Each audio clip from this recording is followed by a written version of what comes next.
Give it about 30 seconds, about 15 seconds. Awesome. Here we go. We're live. All right. We are doing it.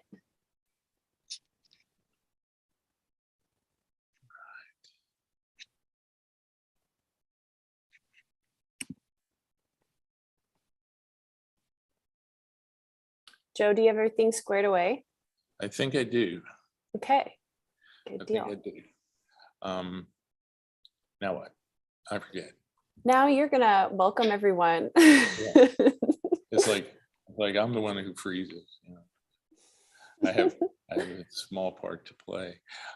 You know, I want to welcome everybody to the release on publication day of Maryan Nagy Captan's chapbook, 16 Rabbits, which we are thrilled that has won the Host Publications Chapbook Prize. Yay. And there it is. It's here at Malvern Books, where I am, and it's for sale. It is available. And if you're not around in Austin, you can go to our what's it called? Our page. Website. Our website, you know, our Shopify page, and buy it. So I mean, I am just ecstatic. This has been such a wonderful project. I've watched Claire in the NAR produce this with Maryan, and I could not be happier with the choice that we've made for the Chapbook Prize. So I am looking forward to this reading and living with this book for a long time. And now I will turn this over to Claire and Anar to kind of MC the evening. Thank you. Hi there, I'm Anar Verald, and I'm the managing editor with Host Publications, and it is a huge honor to celebrate 16 Rabbits by Maryan Nagy Captan tonight with all of you.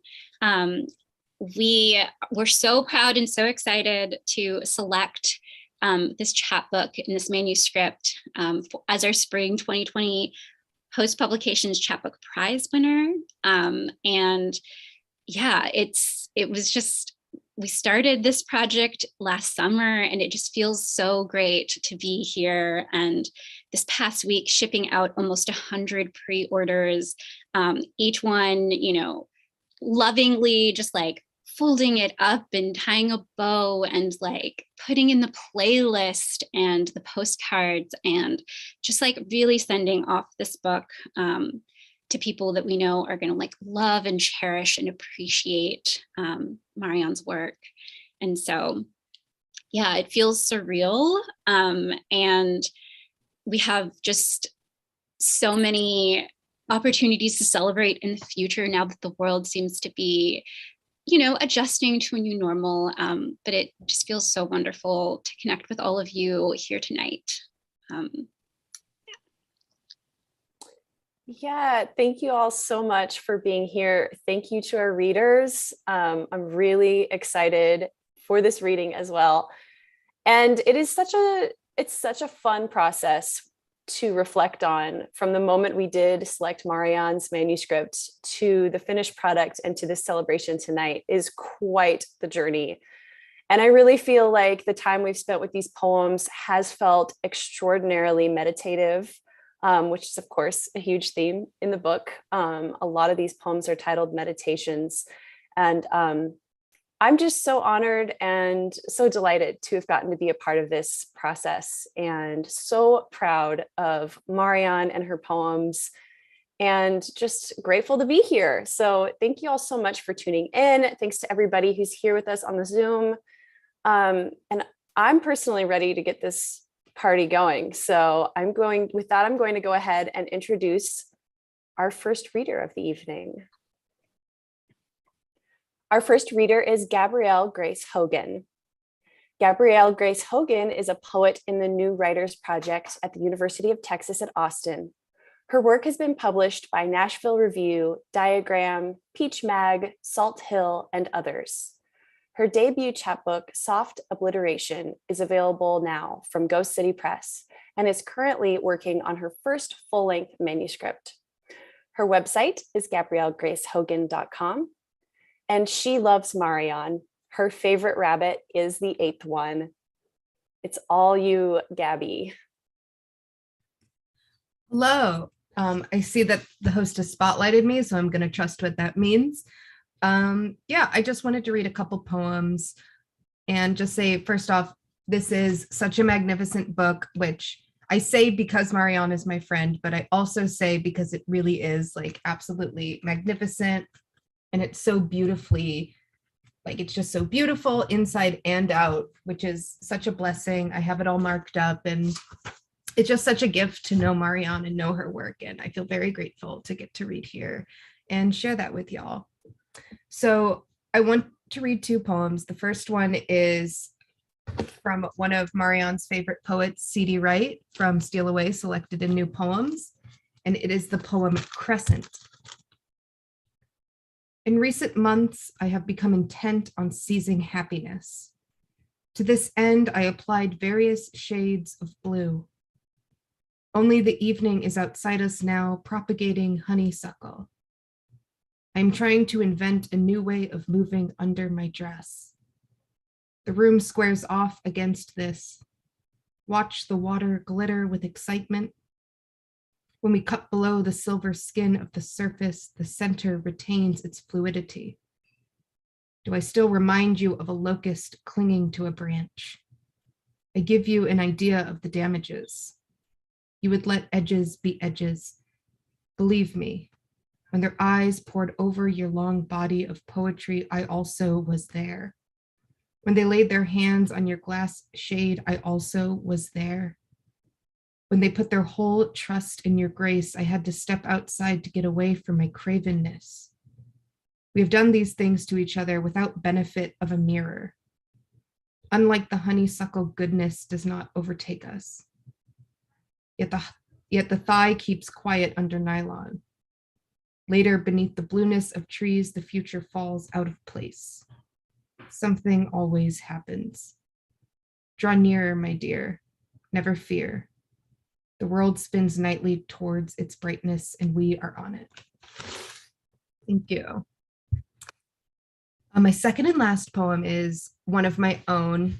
I tried to kind of pick one rooted in place and in my relationship to my hometown of St. Louis to go with the theme of these beautiful meditations on home and place in these poems. So this is called, they call St. Louis the River City, but once someone called it the Lion of the Valley. Sundrop in Ladybird Lake, sky's dim violet falsetto. A thumb lazes a spine into arching. I am meaningless and lackluster. I am idiotic and full of truth. Rain freckles the paneling, the red dirt. The bus urges its tongue through the soup. Night rain. Imagine fossils, how long it takes them to get to us. I've lost every arrow the heart has passed through. Imagine turning, then turning back. Imagine back sweat.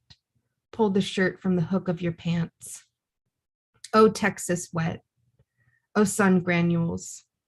Oh, lizard eye who glints as a razor does, who opens as an eye does. All orange and sideways flicker. How awkward my ear looks pressed to this southern dirt. Back home, the collie licks her paws raw. Bone glisten. The Mississippi leaks from a larger floating. Oh, the veins rivers make in maps.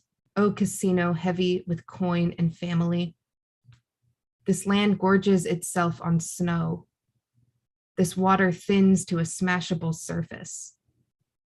How out of place the lion looks in snow, its mane dusted as if by dough, as if by sugar. Late autumn placed in the cheek of someone you love, in whatever manner it burrows. Small cities pulling their hearts from the mud snow brings and saying, wow, they still work.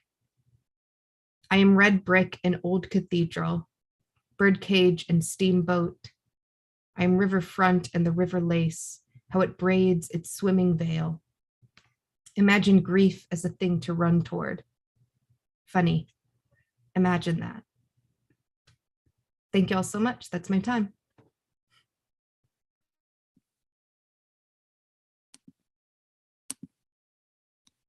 Wow, thank you so much for gracing us with this your beautiful work. I've wanted to hear you read for a while now, and it's really nice to connect tonight. Thank you again. What a beautiful poem. Our next reader this evening is Rob Colgate, and Rob Colgate is a Filipino-American poet from Evanston, Illinois. His work is featured in Best New Poets. His first chapbook, So Dark the Gap, was published by Tammy in March 2020 and won the ReadsRainbow Prize for Poetry. Please welcome Rob Colgate.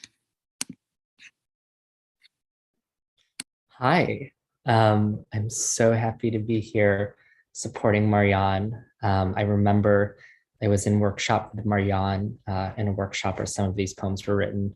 And I remember thinking that something big was happening, something very exciting. So it's really cool to see us here now with Maryan holding the book in our hands.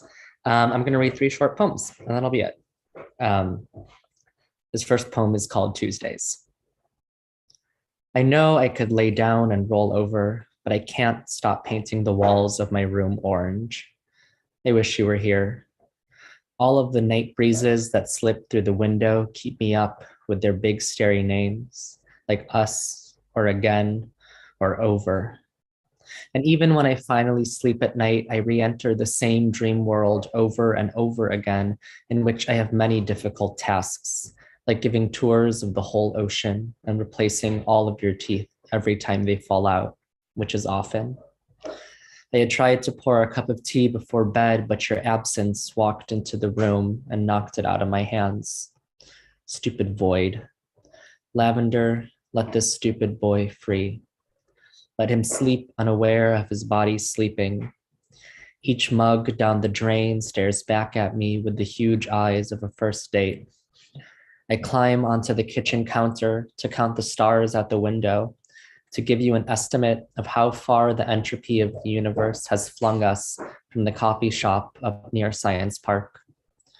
Weekday, I'm getting so tired. None of the orange paint will come off my skin. I'm sleeping alone, like a boy. I'm holding your absence like it's a boy. This next poem is called Body Looking. There are both the happiness you have and the happiness you deserve.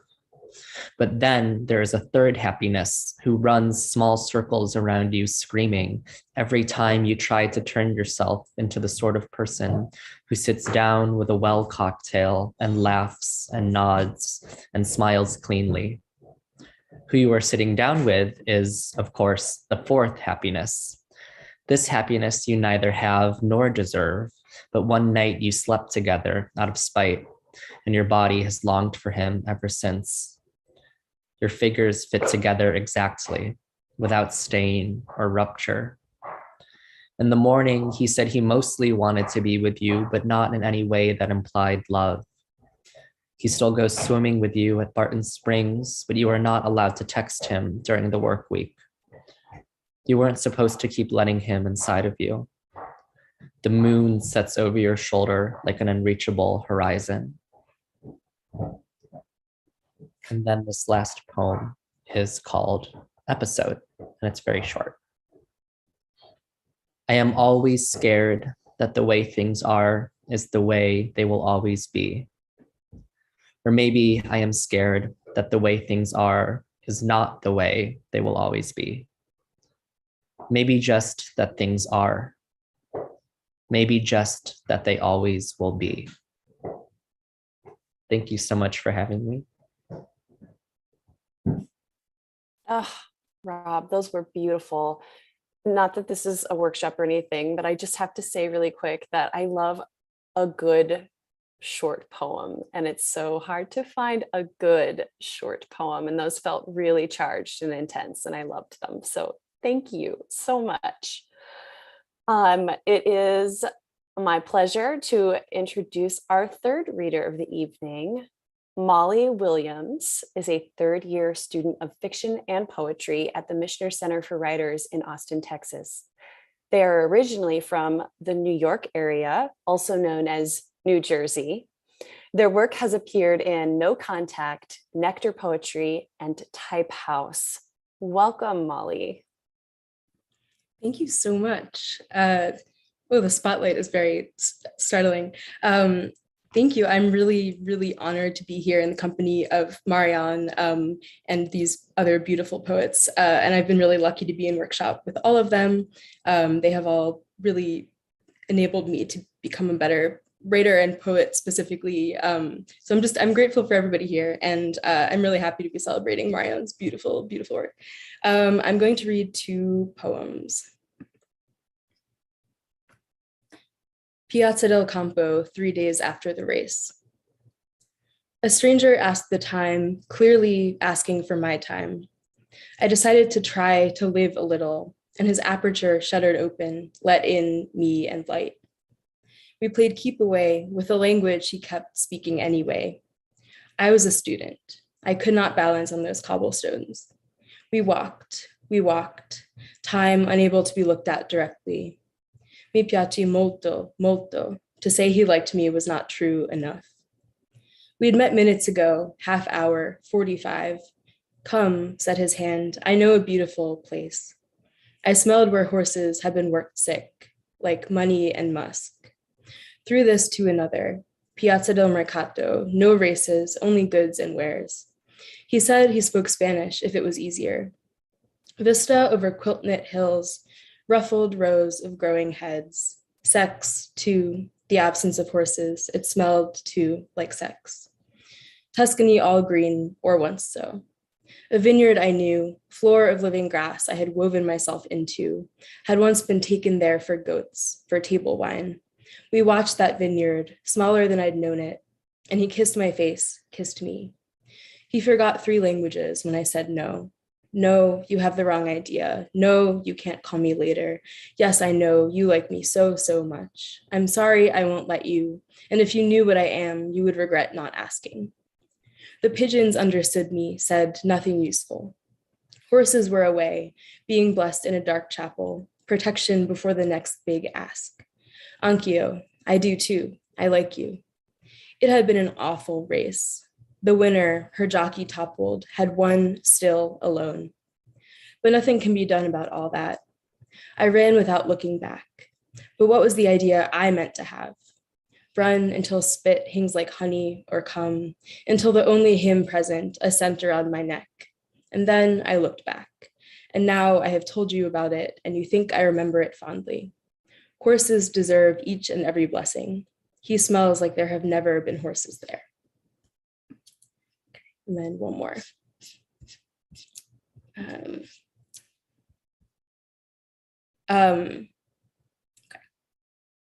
I was wrong about our dream. My tongue tangled in my tires, restless hiss, baking bug light to Portland Head, breaking bread and cheddar on the beach, only dimly aware of the water, which ran home afraid, came back shaking its white fist in our face. You wore the holiest blue grin I had ever seen you in, and we must have talked then about what we had done and what we were doing and would do. And there was a thimbleful of water in me, and you, thief, wanted it out. You spat into the sea, and the sea spat back to sharpen itself. You were whetstone, and then you were the sea, and the sharp was sharper. On a hill near the school, I stopped pedaling to catch my breath. A child biking in the opposite direction said to another about no one obvious, "She's so pretty." I resented your stamina. What right did you have to stand there looking down? We took a mailboat tour of Casco Bay, past islands of nearly no one. These body-sized bodies of land, tableau of worn in, worn out. We were all eyes, waves a dusty chuff. Love oiled your knuckles. I was ill. The smokestack spat the dream out black. I agreed with you. I'd done it all wrong. I'd planned poorly. I'd made us stuck. I couldn't be trusted. Next time I should just say I was bad and let you do it. I turned away, pathetic like a shell made shelter and then again a shell. I turned back to say how sorry I was, but you were looking at a film blue window on the emptied street, and you turned back with no memory of water in your face, smiling. You said, "We've seen all there is to see, and I love you, and I'm so glad." I remember my dream now. I painted you bug light from a photo with nothing in it but bug light. The composition was exact, and the painting rested on my sill, a good memory despite itself. I am thankful you must have thrown it away by now. We sat and read there, us and my book with the soft black cover, whose writer says of her first relationship, it was cold, isolated, romantic, and so intense, quite special. Here I rest my stilts against the granite cliff, beside the deep turning. There is no place to enter or exit. The beach is only human, and you have shut your eyes against it. I have tried. Instead, I open into it. Our dream is an empty phrase, but there it is floating, swollen and moaning. My dream is me in the water, Portland head, crumb in hand, the brewery and the bay, the store where you buy your fisherman's jacket, the restaurant where the old men tell us to marry rich. Can't you see when I picture a lighthouse, I hear you calling me? Can't you hear it? Why can I hear it? Why can't I go home? Thank you so much. I know we're a little on the longer side, so thank you for bearing with me and listening.